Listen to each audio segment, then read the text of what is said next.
हाँ, बच्चों इसमें हम लोग सेकेंड पार्ट में अभी हमने जो डिस्कस किया वो uniformly accelerated motion in 2D पढ़ा, वो एक थ्योरेटिकल पार्ट हुआ। अब हम लोग जो एनालिसिस कंप्लीट करने वाले हैं वो है प्रोजेक्टाइल मोशन की। अब आप सब बच्चों ने बहुत सारे प्रोजेक्टाइल्स डेली लाइफ में ऑब्जर्व किए होंगे। जैसे अगर बच्चे मैं एक सिंपल सी बात करूं, मेरे पास यहाँ पे एक फुटबॉल था, इसको मैं यहाँ पे किक करता हूँ और किक करने से ये जो फुटबॉल है हवा में उड़ता हुआ इस तरीके से एक ट्रेजेक्ट्री फॉलो करता हुआ फिर से ग्राउंड पे आएगा। ठीक, सर कैसा पाथ है? सर कर्व्ड पाथ है, तो इस चैप्टर के लिए सुटेबल है। या फिर बच्चे आपने देखा होगा, आप सब बच्चे बास्केटबॉल वगैरह खेलते हो जाके, तो पता से एक बास्केटबॉल थी, बास्केट यहाँ पे हाइट पे लगी है, एक पर्सन है यहाँ पर और वो सर शूट करता है यहाँ से बॉल को, तो से बॉल हवा में ट्रैवल करते करते सर इस तरीके से जाती है यहाँ पर। ओके, नो डाउट साइज़ जो आपके लिए हैं वो कंपेरेबल नहीं है, बास्केट बहुत बड़ी बन गई है, पर ठीक है, से पाथ आ गया। या फिर आपने देखा होगा बेटा, आपका घर मान लीजिए आप कहीं पे फ्लैट्स में रहते हैं, एक आपके पास चौथे माले पे रहते हैं और जो न्यूज़पेपर वेंडर है वो वहाँ से निकलता है अपनी साइकिल से और पेपर थ्रो करता है जो सीधे आपकी बालकनी में गिरता है आके। तो आगे से को पूछे सर प्रोजेक्टाइल का मीनिंग क्या हुआ? तो कोई भी ऐसी बॉडी जिसको आप प्रोजेक्ट करें, ठीक है ना, फुटबॉल हो सकता है, बास्केटबॉल हो सकता है, पेपर हो सकता है ना। आपने देखो कई लोग प्रोटेस्ट करते हैं तो पत्थर वत्थर फेंकते हैं, सर वही प्रोजेक्टाइल है ना। तो सिंपल, जब भी आप ऑब्जर्व करोगे तो बॉल या स्टोन आप किसी एंगल पे थ्रो करते हो अर्थ सरफेस से, और ये एक कर्व्ड पाथ पे ट्रैवल करती हुई जाती है, चाहे आप फर्स्ट केस फुटबॉल की बात करें, चाहे बास्केटबॉल की बात करें, चाहे न्यूज़पेपर वेंडर की बात करें। तो क्या मुझे प्रोजेक्टाइल मतलब क्या हुआ? प्रोजेक्टाइल मतलब कोई भी ऐसी चीज़ जिसको आप थ्रो करें, है ना, थ्रो। हाँ, ये बात पक्की है, थ्रो करने के लिए हम स्ट्रेट वर्टिकल अप नहीं लें, क्योंकि वो तो हमने ऑलरेडी पढ़ा हुआ है ना। हाँ, है वो भी प्रोजेक्टाइल, पर हमें एंगल पे थ्रो करना है। तो simple, at some angle with horizontal, horizontal से किसी एंगल पे थ्रो करोगे तो बात बनेगी। क्लियर? अब बच्चे बात आती है कि सर जब हम इस मोशन को एनालाइज करना शुरू करेंगे तो मोशन कैसा है, उसके लिए कुछ एजम्पशंस हैं, क्योंकि अगर एजम्पशंस हम ले लेते हैं तो हमें क्लैरिटी रहेगी कि हाँ ऐसा है। पहली बात बच्चे एजम्पशंस में अच्छे से देखो, जब बॉल एयर में मूव कर रही होगी, है ना, या फुटबॉल मूव कर रही है, या बॉल मूव कर रही है, पेपर मूव करा रहे थे, तो आपको बेटा कहीं से भी एयर रेजिस्टेंस के इफ़ेक्ट को कंसिडर नहीं करना है। Effect of air resistance, air resistance होता है no doubt sir high speed पे कंसिडरेबल होता है, शेप पे भी डिपेंड करता है, पर हम यहाँ पे इसको बेटा नहीं मान रहे हैं। Air resistance is negligible. Clear?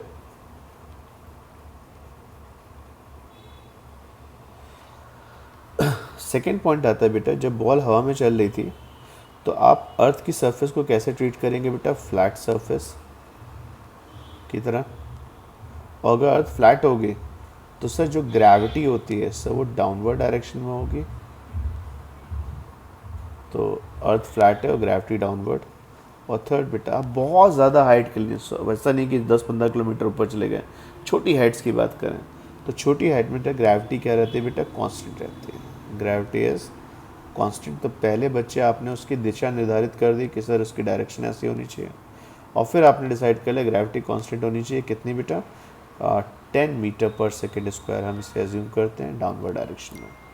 तो एक तरीके से जितने भी प्रोजेक्टाइल हुए बच्चे जब वो हवा में चल रहे थे, तो इन सारे प्रोजेक्टाइल्स के बारे में अगर बात की जाए तो यहाँ पे अर्थ उसे, यहाँ पे अर्थ उसे इस तरीके से बेटा डाउनवर्ड डायरेक्शन में प्रोजेक्ट पुल करेंगे। आपकी पूरी जर्नी में मुझे नहीं पता बाकी क्या चेंज हो रहा है, पर एक चीज़ पक्की है कि बॉडी का एक्सलेशन क्या है बेटा? डाउनवर्ड है। क्लियर? तो आपने एजम्पशन लिया effect of air resistance negligible है, अर्थ की सरफेस फ्लैट है। सर अर्थ की सरफेस कर्व लेनी पड़ सकती है।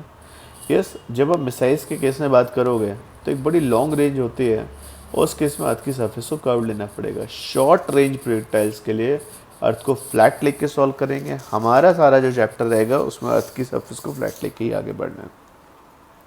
क्लियर? तो जो हमने एजम्पशन लिया उस हिसाब से एयर रेजिस्टेंस नहीं है, ग्रेविटी कांस्टेंट है, कोई और फोर्स नहीं लगेगा एक्सेप्ट ग्रेविटी। ध्यान से देखो, अर्थ से डाउनवर्ड पुल करेगी कितने फोर्स से, mg से, और इतना तो हमने पढ़ा है सेकंड लॉ के हिसाब से, एक्सेलेरेशन होता है net force divide by mass.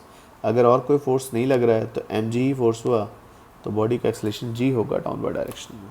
Okay, तो अब जब आप इस मोशन को पढ़ना चाहते हैं तो भाई आपको एक एक्सेस की रिक्वायरमेंट है। सर हमारा कौन सा प्लेन ले लें, तो जैसे आप अगर रूम में बैठ के पढ़ाई कर रहे होगे तो सामने वाली दीवार को आप एक्स वाई मान लो, हो सकता है जो साइड में वॉल आ रही हो सर वो वाई जेड हो जाए, छत को आप जेड एक्स बना दो। तो मैंने को ये डिसाइड करना पड़ेगा मुझे किस रेफरेंस फ्रेम में पढ़ाई करनी है। रेफरेंस फ्रेम में से मैंने जो चूज़ किया उसमें मैंने ऐसे लिया। प्रैक्टिकली अगर देखोगे तो ये आपको एक्स दिखेगा आगे, है ना, और ये वाई दिखेगा, ये दो परपेंडिकुलर एक्सेस। अब आपको इंपॉर्टेंस समझ में आएगी कि भाई आपने रेक्टेंगुलर कंपोनेंट्स क्यों पढ़े, क्योंकि हर जगह एक्स और वाई से बात बनेगी। ये एक्स और वाई हमारे नॉर्मल प्रोजेक्टाइल्स में बच्चे क्या होता है सर, एक्स हॉरिजॉन्टल के लिए लिया जाता है ना। फुटबॉल जाती जब पास करते हो तो आपके जो प्लेयर खेल रहा वहाँ तक पहुँचे तो सही, तब बॉल आगे तो जाएगी ना थोड़ी सी। और सर वाई एक्सिस कौन सा ले लिया बच्चे आपने, यहाँ पे वर्टिकल। तो जो रेफरेंस सिस्टम लिया वो ये हो गया। हम बॉल को बच्चे यहाँ से ओरिजिन से लॉन्च करते हैं इस तरीके से, यहाँ से बॉल को हिट किया। अब आप सबको पता है बॉल की जो ट्रेजेक्ट्री होगी दो चीज़ों पे डिपेंड करेगी। आप उसे फुटबॉल से जब हिट करते हो तो कितना ज़ोर से हिट किया और कितने एंगल पे हिट किया। अगर आप एंगल चेंज करोगे तो भी फ़र्क पड़ जाएगा। तो हमारी जो ट्रेजेक्ट्री बेटा स्टार्ट होने वाली है वो दो चीज़ों पे डिपेंड करेगी, what is my initial velocity and what is the projection angle. ये बॉल बेटा इस तरीके से चलते चलते आपकी यहाँ पे आते हैं, ठीक है। तो दो चीज़ें बेटा मेरे मायने रखते हैं, what is my initial speed, बहुत सिंपल सा वर्ड इसका, इनिशियल स्पीड मतलब magnitude and projection angle. Okay, तो वी नॉट जिस स्पीड से आपने उसे लॉन्च किया, आप चाहो तो उसे लॉन्च स्पीड लिख सकते हो, और थीटा क्या हो गया बच्चे यहाँ पे आपका प्रोजेक्शन एंगल। ओके, आप दोनों वैरी करा सकते हो। आपका फुटबॉल खेल रहे हैं, आपका जो फील्डर है आपके साथ जो प्ले कर रहा है, आपका दोस्त जो है पास में, तो हल्के से हिट करोगे, बहुत दूर है ज़ोर से हिट करोगे, स्पीड चेंज करोगे, एंगल भी आप कंट्रोल करते हो। तो श्योर है आप एंगल और स्पीड की हेल्प से आप डिफरेंट पाथ फॉलो कर सकते हैं। अब कोई पूछे कि सर ये जो बॉल आपने ली सर चलते चलते आगे जाएगी, यस सर यहाँ पे आ जाएगी, सर थोड़ी देर बाद हो सकता है यहाँ पे आ जाए हाईएस्ट पॉइंट पे, सर फिर बॉल नीचे चलनी शुरू करे। बेटा एक बात समझने की कोशिश करो, ये जो बॉल चल रही होगी इसकी इंस्टेंटेनियस वेलोसिटी होगी, इंस्टेंटेनियस वेलोसिटी के बेटा आपको साफ से समझ में आने चाहिए दो कंपोनेंट होंगे। अगर आप यहाँ वेलोसिटी बेटा मान लो v लिखते हो तो उसका एक कंपोनेंट क्या होगा बेटा vx forward, vx vy upward. हाँ ये बात अलग है, यहाँ पे वेलोसिटी v है तो खाली vx ही है, vy नहीं है। क्लियर, यहाँ पे आप बोल सकते हैं सर वर्टिकल वेलोसिटी क्या हो गई, 0। अभी भी बॉल देखो आगे जा रही है, आगे कितने से जा रही है, vx से, और अब नीचे चलने लगी, नीचे चलने लगी, इसका मतलब वेलोसिटी इन y डायरेक्शन क्या हो गया, निगेटिव हो गया।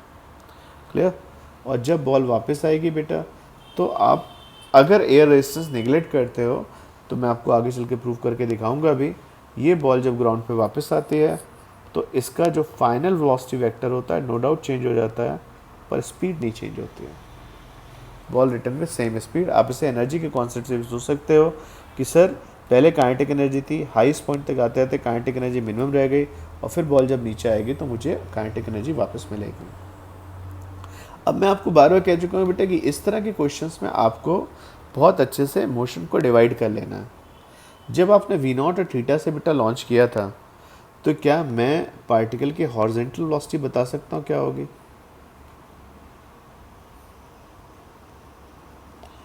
What is the horizontal velocity of particle, क्या ये वैरी कर रही है नहीं कर रही है। या देखें हॉरिजॉन्टल वेलोसिटी, जब आपने इसे लॉन्च किया था तो इसकी हॉरिजॉन्टल से एंगल थीटा था, तो हॉरिजॉन्टल वेलोसिटी बच्चे को पूछे यहाँ पे कितनी आएगी, तो आप बोल दो कि सर vx लिखेंगे, और vx की वैल्यू क्या हो जाएगी बेटा, v not cos theta. Sir इसमें इनिशियल वेलोसिटी होगी, एडिशनल वेलोसिटी नहीं होगी ना। एडिशनल वेलोसिटी तो तब होती है ना जब एक्सेलरेशन होता है। एक्सेलरेशन किस डायरेक्शन में है, सर वाई डायरेक्शन में। तो क्योंकि ax 0 है इसलिए आपका Vx जो होगा हमेशा Ux के इक्वल रहेगा और आप कांस्टेंट स्पीड से क्रूज करते हुए आगे जाओगे। क्लियर? सर ठीक है, वर्टिकल वेलोसिटी पे बताइए, वर्टिकल वेलोसिटी क्या होगी? वर्टिकल वेलोसिटी बच्चे अच्छे से देखो, इनिशियली कितनी थी? तो आप बोलोगे सर इनिशियली होगी, ध्यान से देखो, जिससे एंगल मेजर किया उस डायरेक्शन में कॉस और परपेंडिकुलर साइन, तो ये V0 साइन थीटा आएगी। तो अगर मैं पूछूँ सर इनिशियल वेलोसिटी कितनी होगी, तो आप बोलोगे V0 साइन थीटा, पर एडिशनल वेलोसिटी बेटा क्या आ जाएगी? GT इन डाउनवर्ड डायरेक्शन में, ये Vy आ गया। तो वर्टिकल वेलोसिटी बेटा का ध्यान से देखो तो क्या हो जाएगा? U प्लस AT लगाया क्योंकि एक्सेलेरेशन y डायरेक्शन में था और कितना था? -g था, तो Vy equal to UY plus AT लिखवाया था ना बच्चे यहाँ पे, देखो इस डिस्कशन में Vy किसके इक्वल होता है? UY plus AYT। अब इंडिपेंडेंट है ना, तो y डायरेक्शन में इनिशियल वेलोसिटी कितनी थी? V0 साइन थीटा, और एडिशनल वेलोसिटी कितनी थी? -g। तो आप ऐसे लिख सकते हो Vy UY के इक्वल नहीं होगा, ये चेंज होगा। और धीरे धीरे बेटा ध्यान से देखो, जब आप ऊपर जा रहे होगे तो वर्टिकल वेलोसिटी क्या होती जाएगी?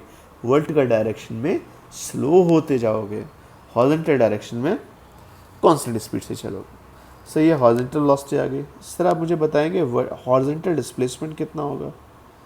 तो बच्चे मैंने आज ही आपको बताया कि हॉरिजॉन्टल डिस्प्लेसमेंट कैसे लिखोगे? Sir delta x. अब क्या सिखाया था? UT plus half AT square होता है, तो V0 cos theta into T, और यूनिफॉर्म एक्सलेशन वाला कॉम्पोनेंट हो गया 0। तो बॉडी चलते चलते आगे आएगी, तो एक्स कोऑर्डिनेट, क्योंकि आप ओरिजिन से स्टार्ट कर रहे थे, तो थोड़ी देर बाद एक्स कोऑर्डिनेट किसके इक्वल हो जाएगा? V0 cos theta. क्या वर्टिकल डायरेक्शन में बेटा कोई डिस्प्लेसमेंट होगा? यस सर, वर्टिकल डायरेक्शन बोलो क्या डिस्प्लेसमेंट होगा? Delta Y. यूनिफॉर्म वेलोसिटी की वजह से कितना होगा? V0 साइन थीटा टी, और एक्सेलेरेशन की वजह से कितना हो जाएगा? यूनिफॉर्म एक्सेलेरेशन की वजह से प्लस हाफ AT स्क्वायर, है ना, पर एक्सेलेरेशन तो -g है ना। तो भाई y डायरेक्शन में डिस्प्लेसमेंट को पूछे, और क्योंकि ओरिजिन से स्टार्ट हुआ है, तो ये इसका y कोऑर्डिनेट हो जाएगा V0 sign theta T minus half T square. तो बच्चे अगर मैं आपसे पूछूं बहुत अच्छे से, जो आपने डिस्कशन लिया था सर, जब बॉल को आपने लॉन्च किया, ये केस है, आप V0 की वैल्यू, थीटा की वैल्यू चूज़ कर सकते हो। जब बच्चे आपने बॉल को यहाँ से लॉन्च किया था तो ऐसे गई, सर इसकी हॉरिजॉन्टल वेलोसिटी इनिशियली कितनी थी? V0, मैं आपको यहाँ पे ऐसे रेड वेक्टर से लिख देता हूँ, अच्छे से देखो। हॉरिजॉन्टल वेलोसिटी बेटा कितनी थी आपकी? V0 cos theta. Vertical velocity बेटा कितनी थी आपकी? V0 sine theta. थोड़ी देर बाद बेटा कहीं आप पहुँच जाओगे, सबने पढ़ा हुआ बेटा, वेलोसिटी हमेशा किधर होती है? इंस्टेंटेनियस वेलोसिटी अलॉन्ग टैंजेंट होती है। Yes sir. अब आप देखोगे तो इसका हॉरिजॉन्टल कंपोनेंट अभी भी कितना होगा बच्चे?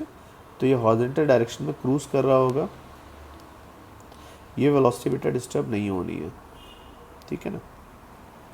लेकिन क्या ऊपर जाते समय आप स्लो होते जा रहे होगे? यस सर, ये V0 sign theta minus GT, देखो ना यहाँ लिखा था ना, V0 sign theta minus GT, समय के हिसाब से वर्टिकल वेलोसिटी वेक्टर क्या होता जाएगा? कम होता जाएगा। हाईएस्ट पॉइंट बेटा वो जगह होगी जहाँ पे आपकी वेलोसिटी अलॉन्ग टैंजेंट होगी और आपके पास केवल रेड वेक्टर ही बचा होगा। रेड वेक्टर बचने का मतलब सिंपल सा, ये कितना हो जाएगा बच्चे?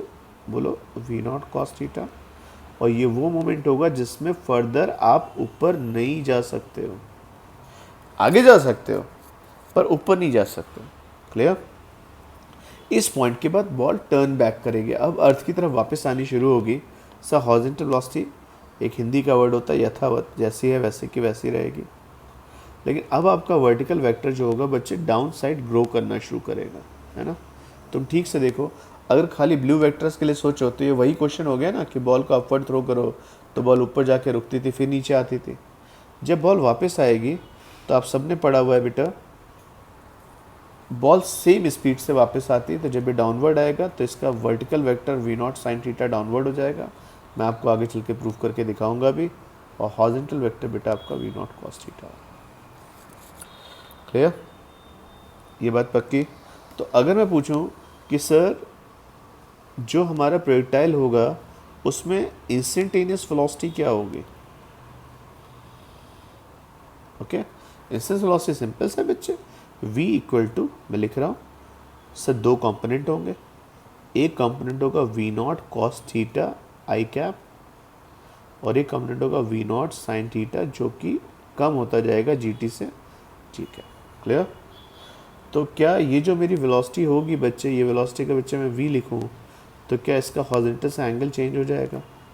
Yes sir. अगर आप उस डायग्राम में देखो तो tan अल्फ़ा किसके इक्वल होगा? देखो tan अल्फ़ा होगा वर्टिकल डिवाइड बाय हॉरिजॉन्टल। तो tan अल्फ़ा की वैल्यू बच्चे कितनी हो जाएगी? V naught sine theta minus g t divide by we naught cos theta. ये मेरा एंगल बेटा टाइम के हिसाब से चेंज होता जाएगा। Technically alpha as a function of time आएगा। ये एंगल बेटा देखो ना, पार्टिकल कैसे चल रहा होगा, सही इस तरीके से अभी यहाँ पर है, ऐसी वेलोसिटी अभी यहाँ पर है, फिर ऐसा है, फिर ऐसा है, फिर ऐसा है, फिर ऐसा है। तो मेरा हॉरिजॉन्टल से एंगल बेटा चेंज होता जाएगा। जो नहीं चेंज हो रहा है वो दो चीज़ें हैं, एक मेरा बॉडी का मोशन वर्टिकल डायरेक्शन में, एक्सेलेरेशन, ग्रेविटी फिक्स है, और वी नॉट कॉस थीटा। तो जो फिक्स वैल्यू हैं मेरे पूरे मोशन में वो दो हैं, एक मेरी हॉरिजॉन्टल वेलोसिटी और एक मेरा एक्सेलेरेशन इन वाई डायरेक्शन। ये दो चीज़ें नहीं चेंज होंगी, और एक्सेलेरेशन क्यों वाई में है इसलिए वी नॉट कॉस थीटा नहीं चेंज होगा। क्लियर। तो अब बच्चे जो सबसे पहला डिस्कशन आता है आपस कि भाई ये पाथ का शेप कैसा है, शेप ऑफ प्रोजेक्टाइल। आपने जितने भी प्रोजेक्टाइल थ्रो करोगे उनका शेप कैसा हो? सर शेप मतलब कैसा कर्व फॉलो कर रहे होंगे। तो बाई चांस से हमारे मैथ्स में एक बड़ा वह कर्व है, उससे मिलता जुलता है कि जब भी प्रोजेक्टाइल की बात करते हैं तो प्रोजेक्टाइल बेटा हमेशा दाना कैसे जाता है बेटा? पैराबोलिक ट्रेजेक्ट्री पे जाता है। कैसी ट्रेजेक्ट्री? सर्कल नहीं, स्ट्रेट लाइन नहीं, पैराबोलिक कर्व। पैराबोला हमने डिस्कस किया हुआ भी है। सर कोई भी शेप कैसे बनती है? शेप बनाने के लिए बेटा कॉन्सेप्ट ये होता है कि जैसे मान लो आप एक्स में जा रहे हो और वाई में जा रहे हो और शेप ऐसी है बच्चे, आ रही बात समझ में? तो आपको रिलेशन पता होना चाहिए वाई और एक्स के बीच का। जैसे मैं लिख दूँ वाई इक्वल टू 2x + 4, तो मन में बात की पक्की बात हो जाती है स्ट्रेट लाइन है। मैं लिख दूँ बेटा वाई इक्वल टू x², तो मन में बात आ जाती है सर पैराबोला है। तो मुझे रिलेशन वाई और एक्स में पता होना चाहिए। जब बॉल ग्राउंड से चली है तो क्या उसका एक्स कोऑर्डिनेट वेरी कर रहा है? Yes sir. उसका हॉरिजॉन्टल डायरेक्शन में वेलोसिटी कितना? V naught cos theta into t लिखेंगे तो डिस्प्लेसमेंट आ जाएगा। एक्स कोऑर्डिनेट पता लग गया, थोड़ी देर बाद बॉडी का वाई कोऑर्डिनेट कितना होगा? तो वाई डायरेक्शन में यूनिफॉर्म मोशन से V naught sine theta T, और यूनिफॉर्मली एक्सलेटेड मोशन से V naught sine theta T minus half G T square आ गया। अब मुझे एक बात पक्की है, मुझे एक्स और वाई के बीच का रिलेशन चाहिए। तो जब भी आपके पास इस तरह की बात आए कि आप शेप बताइए, ट्रेजेक्ट्री की क्वेश्चन बताइए, तो सिंपल सा टी को एलिमिनेट कर दीजिए, क्योंकि वाई डिपेंडेंस, एक्स की डिपेंडेंस किस पे है? टाइम पे। वाई की डिपेंडेंस भी किस पे है? टाइम पे। तो टाइम अगर बीच में से हटा दोगे ना रास्ते के कांटे को, तो वाई किस पे डिपेंड करेगा? एक्स पे, और इससे मुझे शेप बताने में आसानी होगी। तो मैंने कहा चलो ठीक है लिखते हैं V naught sine theta. T की वैल्यू बच्चे यहाँ पे लिखी, तो टी को बच्चे में X divide by V naught cos theta लिख दो माइनस हाफ जी। टी की वैल्यू क्या हो जाएगी बेटा? x² by we naught cos square theta. V naught cancel, तो वैल्यू बच्चे आ गई X tan theta minus G divide by 2v naught square cos square theta. Clear. So ये मेरे पास कोरिलेशन है किसका? दो क्वांटिटीज के बीच का, जो y और x है, वेरिएबल है, x मतलब हॉरिजॉन्टल, y मतलब वर्टिकल। अब आप अच्छे से देखो ये इक्वेशन वैलिड है बेटा किन एंगल्स के लिए? थीटा की वैल्यू बेटा π/2 से कम होनी चाहिए और 0 से ज़्यादा होना चाहिए। इसका मतलब बच्चे क्या हुआ, तुम समझो ना अच्छे से। हम सब लोग छोटे पर से कोई ना कोई वीडियो गेम खेला होगा। अगर मैं थीटा की वैल्यू 0 मान लूँगा तो स्ट्रेट जाएगा, 90 मान लूँगा तो ऊपर जाएगा।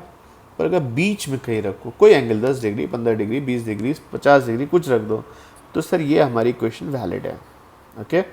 अब ये इक्वेशन वैलिड है। देखो तुम्हें पता है कि इक्वेशन क्यों वैलिड है? एजम्पशन भी थे भैया एयर रेजिस्टेंस नहीं होना चाहिए सर, ग्रेविटी कांस्टेंट होनी चाहिए, डाउनवर्ड होनी चाहिए।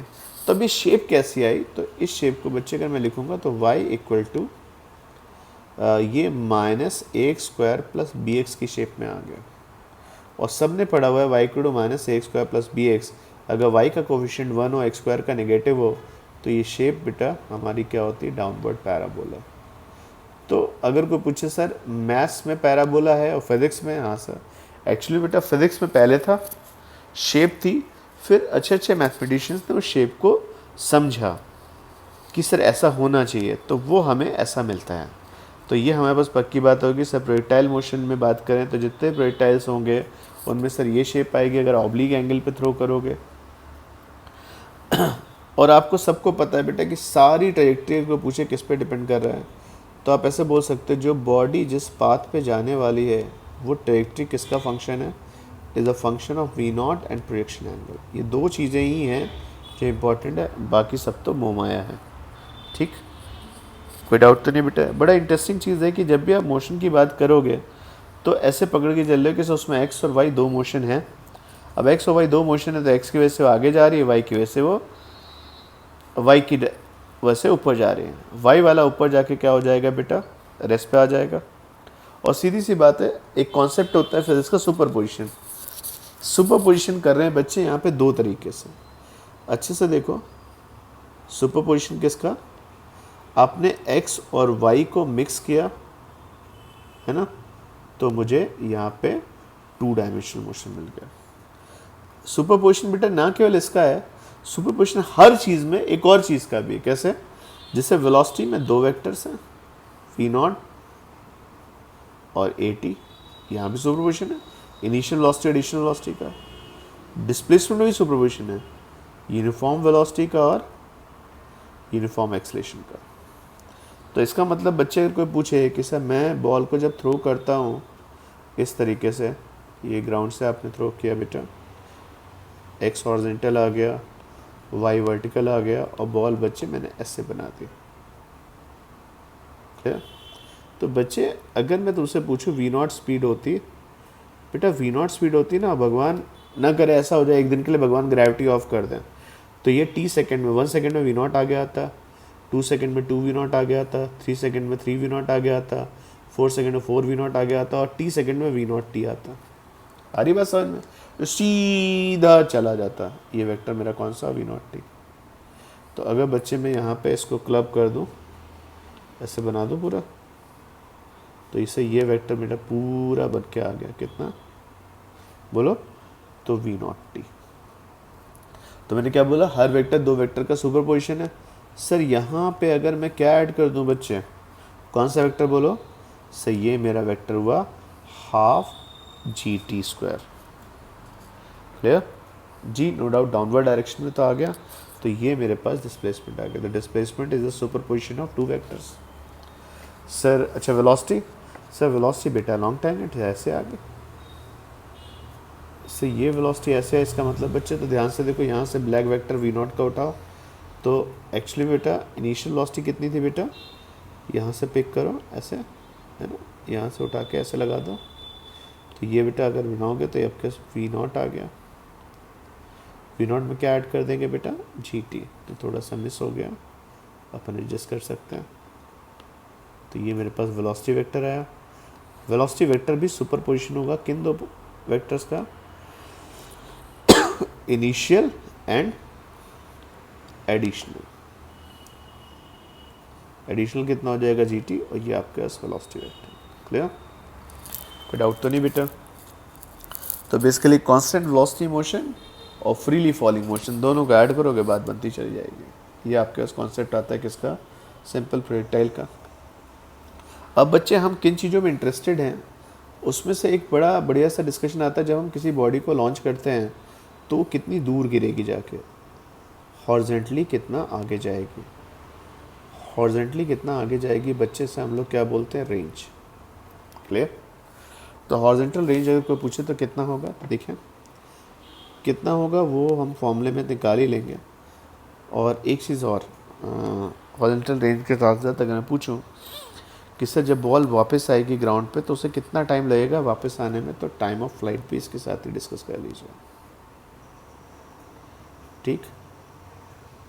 ये दो फैक्टर्स बेटा हमें भी डिस्कस करने हैं। तो बॉल को आपने बेटा ग्राउंड से लॉन्च किया, प्रोजेक्शन एंगल कितना रखा, थीटा, प्रोजेक्शन स्पीड कितनी रखी बेटा, आपने ये एक्स लिख लिया, ये वाई, टेक्निकली हॉरिजॉन्टल और वर्टिकल है।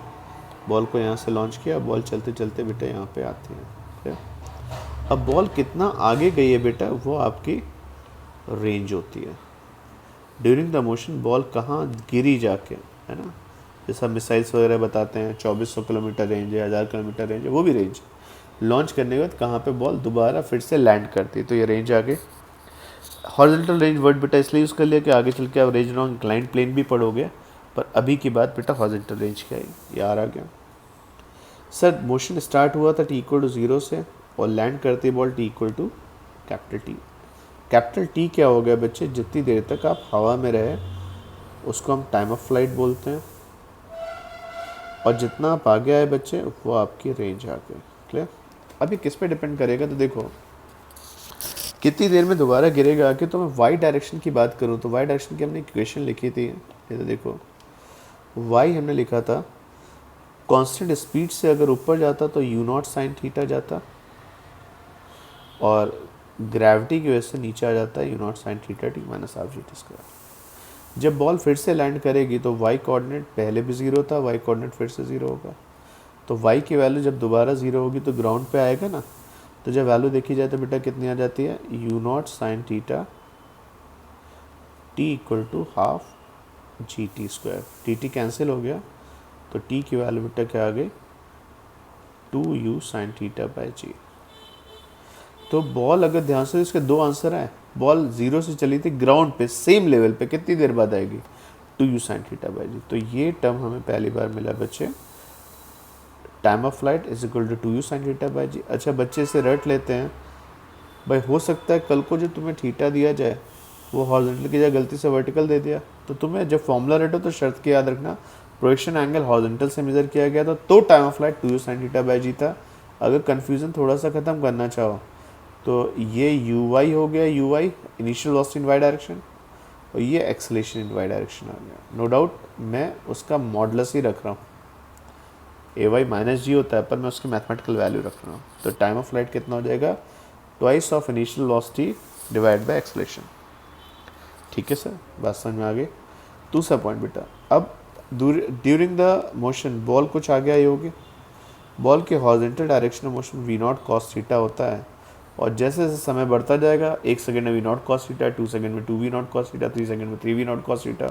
तो रेंज क्या होती है सर, रेंज होगा हॉरिजॉन्टल डिस्प्लेसमेंट, है ना, during motion. During the motion आप कितना आगे आया, तो बच्चे वी नॉट और टाइम की वैल्यू आप क्या रख देंगे, 2 वी नॉट कॉस थीटा, और टाइम ऑफ फ्लाइट कितना हो जाएगा बेटा, 2u साइन थीटा बाई जी। अगर आप रेंज देखोगे या V naught sine theta by G, तो आंसर क्या हो जाएगा बेटा, 2v naught square sine theta cos theta by G. तो अब आपको शायद समझ में आएगा हमने साइन 2 थीटा क्यों बनाया। तो इसको बेटा हम sine 2 theta 2 sine theta cos theta को क्या ले सकते हैं, sine 2 theta V naught square sine 2 theta by G. तो फिर से देखो बेटा, चाहे टाइम ऑफ फ्लाइट हो, चाहे मैक्सिमम रेंज हो, ये आपकी डिपेंड किस पे करती है बेटा, आपकी इनिशियल स्पीड और प्रोजेक्शन एंगल पे डिपेंड करती है। ओके। अगर मैं एक छोटी सी बात पूछूं बेटा, मेरे को पार्टिकल को थ्रो करना है, क्या मुझे कुछ मैक्सिमम रेंज मिल सकती है। सबको पता है बेटा मैक्सिमम रेंज एक गिवन स्पीड के लिए कब मिलेगी, जब साइन 2 थीटा की वैल्यू क्या हो जाए बेटा, मैक्सिमम हो जाए। तो हमेशा मैक्सिमम रेंज की वैल्यू बेटा क्या होती है, एक स्टोन, जैसे तुम्हारे आर्म की एक स्ट्रेंथ है, तुम्हारे हाथ से जो स्टोन निकलने वाला उसकी स्पीड फिक्स है, तो अगर तुम उसके एंगल चेंज करोगे ना तो तुम रेंज चेंज कर सकते हो। तो maximum range for a projectile कितनी हो सकती है, we naught square by G. ये कब हो सकती है बेटा, जब साइन 2 थीटा की वैल्यू बच्चे कितनी हो, 1। इसका मतलब 2 थीटा कितना हो, 90 डिग्री, और theta equal to 45 degree. 45 degree में बेटा आपने अगर प्रोजेक्टाइल को लॉन्च किया, जैसे अगर आप क्रिकेट में डीप इन द ग्राउंड कहीं पे हो, तो कोच ये कहता है कि बॉल को लगभग 45 डिग्री पे आप लॉन्च करिए। बॉल अगर तुमने 45 डिग्री पे लॉन्च करी, है ना, तो तुम्हारी गिवन स्पीड के लिए बेटा रेंज क्या आएगी बेटा, मैक्सिमम आएगी। सर अगर मैं कुछ और एंगल ले लूँ बेटा, कुछ और एंगल ले लोगे तो आपकी रेंज नहीं आएगी उतनी, पर मैक्सिमम रेंज बेटा आपकी कितने के लिए आती है, 45 डिग्री के लिए, और वैल्यू कितनी होती है बेटा, वी नॉट स्क्वायर बाई जी। बाकी किसी एंगल के लिए रेंज आपकी श्योरली उससे कम ही आएगी। ओके, रेंज का फॉर्मूला क्लियर है। नेक्स्ट बच्चे आप इसमें एक और चीज़ में इंटरेस्टेड होते हैं कि जब बॉल को हिट करेंगे तो ड्यूरिंग द मोशन वो कितना मैक्सिमम हाइट लेगा, है ना। ये बड़ा इंपॉर्टेंट पॉइंट होता है। जैसे आप बास्केटबॉल खेल रहे हैं तो आपने बॉल फेंकी, तो फेंकते समय भाई बॉल आपकी बास्केट के ऊपर से निकल गई, नहीं, तो ड्यूरिंग द मोशन क्या मैंने कुछ मैक्सिमम हाइट एक्वायर करी होगी, यस सर, ये मेरी मैक्सिमम हाइट है। अब बच्चे एक बात बताओ, मैक्सिमम हाइट किस डायरेक्शन का डिस्कशन हो, वाई, तो क्यों ना हम लोग वाई पे ही फोकस करें, एक्स से तो मतलब नहीं ना। वाई डायरेक्शन में इनिशियल वेलोसिटी कितनी थी, initial velocity in y direction, तो आप बोलोगे सर यू साइन थीटा थी। एक्सेलरेशन वाई डायरेक्शन कितना था बच्चे, तो माइनस जी था। तो बच्चे एक इक्वेशन में लिख रहा हूँ जो कि मेरे से अभी डिस्कशन में नहीं आए, v y square equal to u y square 2y delta y लिख सकते हैं। बेटा घबराओ नहीं, ये तो v square equal to square plus 2s है, पर वाई डायरेक्शन वाला है। तो अब मुझे बताना बेटा इनिशियल वेलोसिटी वाई डायरेक्शन में कितनी थी, u sine theta, acceleration y direction में कितना था, माइनस जी, और बॉडी का डिस्प्लेसमेंट जो होगा वो एक्चुअली में उसकी हाइट होगी, क्योंकि जीरो से चले थे ना, वाई वर्टिकल डायरेक्शन का डिस्प्लेसमेंट एच लिख सकते हो ना हाइट, तो आपकी वैल्यू क्या आ गई, you square sine square theta minus 2gh।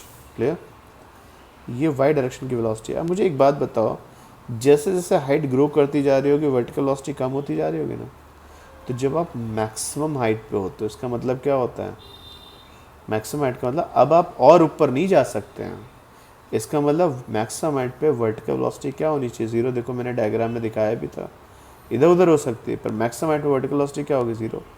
तो ज़रा ज़ीरो रखोगे तो जब आप मैक्सिमम हाइट पे पहुंचोगे तो वर्टिकल वेलोसिटी ज़ीरो हो जाएगी, लेकिन हाइट मैक्सिमम होगी।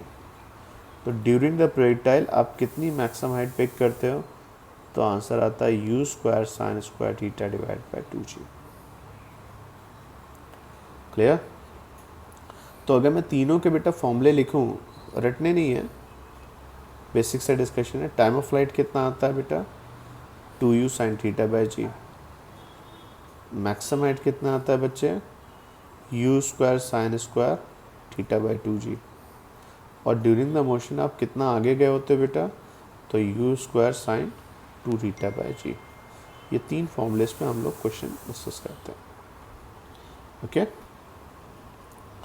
क्लियर है पॉइंट, पक्का। तो कॉन्सेप्ट बेटा हमने 2D की बात, सॉरी प्रोजेक्टाइल की बात करी थी, प्रोजेक्टाइल मोशन की बात मैंने बताई, क्या एजम्पशन से वो बता दिया, हॉरिजॉन्टल मोशन क्या होता है, वर्टिकल एक दूसरे से इंडिपेंडेंट है, शेप आपको बता दी कैसे होगी, कॉन्सेप्ट ऑफ सुपरपोजिशन बता दिया आपको क्या होगा, हॉरिजॉन्टल रेंज क्या होगी, कितना बॉडी आगे जाएगी, कितनी देर बाद बॉडी गिरेगी वापस, और टाइम ऑफ फ्लाइट, और ड्यूरिंग द मोशन आपने जो मैक्सिमम हाइट पकड़ी होगी वो आपकी you square sine square theta by 2g। Next part में